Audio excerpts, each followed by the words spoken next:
Hello everyone, welcome to Free Range Diva and thank you so much for stopping by today. Today's video is going to be about something very close to my heart, and that's falling. Falling as an older adult. Let's just get started. Falls are one of the most preventable class of injuries in older adults.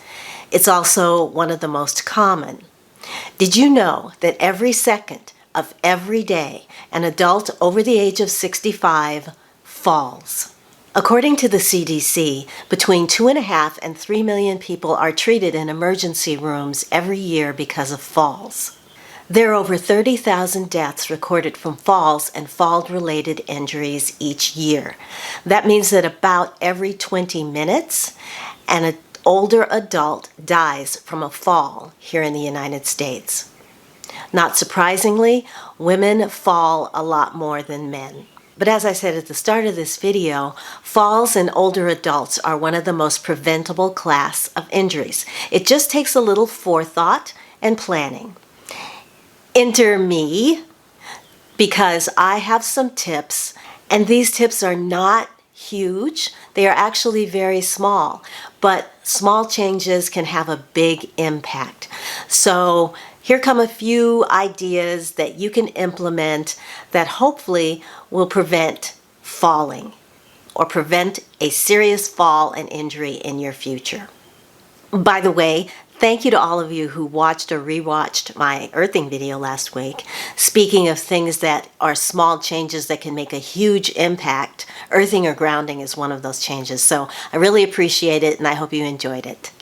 These tips all came from a great article on a government website called the Mike O'Callaghan Military Medical Center, Nellis Air Force Base.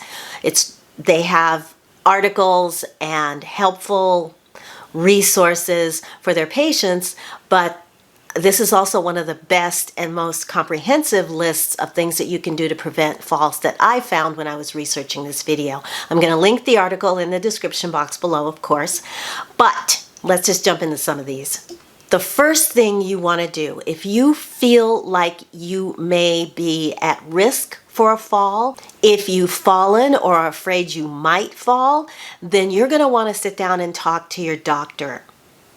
I recently did a wellness test, a wellness exam, a wellness survey, and the result is that I am at a high risk for falls, which makes sense because last week I fell, and the week before, twice I fell. So I saw my doctor for my wellness visit. We went over this stuff, and in my case, I'm going to need home health until I can get stronger in my legs.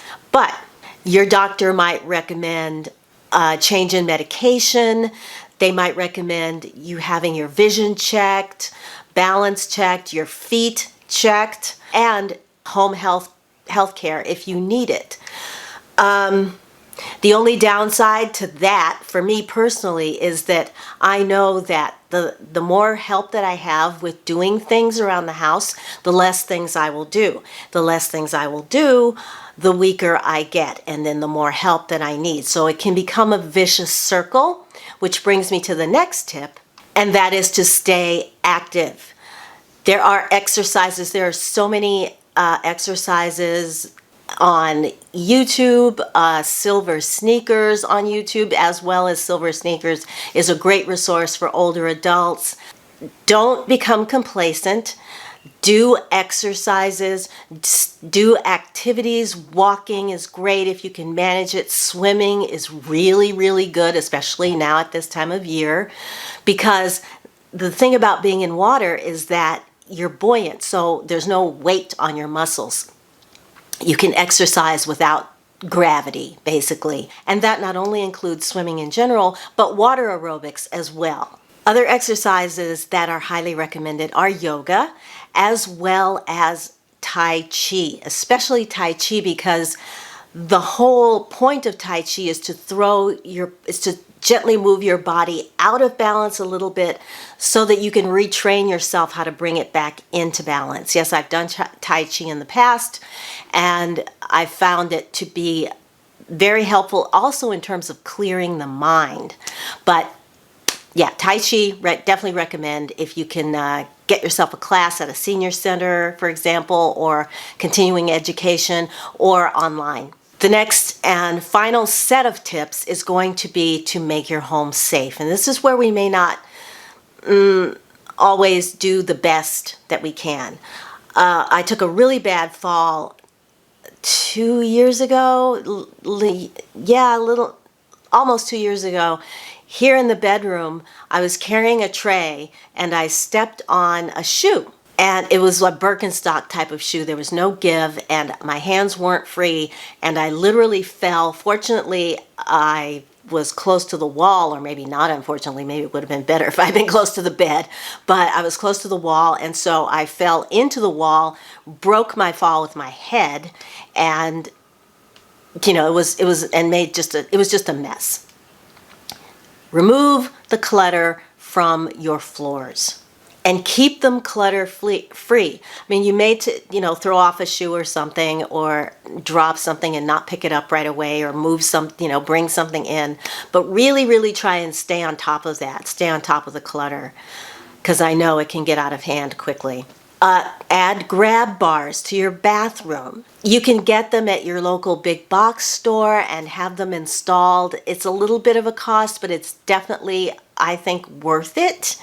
If you have more money to spend, then think about redoing your bathroom shower so that it's a zero entry shower. That way you don't have to step over anything to get into the shower. You just walk in. And of course, keep your floors, your shower floors, not either a mat or something non-slip. Make sure that your shower floors are non-slip, basically. If you have staircases and you don't have handrails, then yeah, go ahead and add handrails. I have saved myself from it could have been a horrible fall earlier this year because of the injury that I have with my left hip. I was going down a narrow staircase from the living room into the garage. It's a concrete stairs and there are handrails on both sides, and I had my hands on both of those handrails when my knee gave out. My left knee just gave out. So if you have a staircase that doesn't have handrails on both sides, then yes, consider getting handrails installed. It can be a lifesaver. Here's a good one. Do you have a lot of electronics and chargers with coils and wires and things in one part of a room? Try and corral all that stuff into one small area, preferably off the floor. That way you eliminate another kind of tripping hazard. Walk around your home. Take a good look at all your floors and think about the potential. Could that be a tripping hazard? Is this something that I might need to move or get rid of altogether? It may not seem like much, but it doesn't take much to trip over something. It really doesn't. Rugs, remove them. It may seem like throw rugs I'm talking about. Or if you have to have a rug down, make sure that it's got a non-slip backing or tape on it or something. That's not ideal. It's still easy to trip on whenever you're going from one type of surface to another.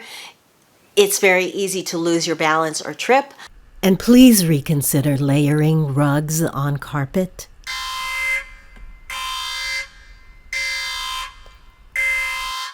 But if you have to have a hallway rug or something, a throw rug or a kitchen mat or whatever, just make sure that it itself is not something that's going to move when you step on it.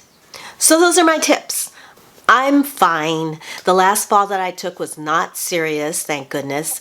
I was bending over trying to move something that I thought was a tripping hazard, to move it out of the way. I lost my balance and I just kind of tumbled over. So you never know, it can happen at any time. But anyway, I'm doing great. I will let you know how this, as far as home help situation, how that works out, because it's a lot to manage. And as you know, I live with my mother who's 94, so she needs things that I had been doing that she was not able to, and now I'm not able to. So there's a lot of stuff that needs to get done that isn't getting done. So anyway, that's that.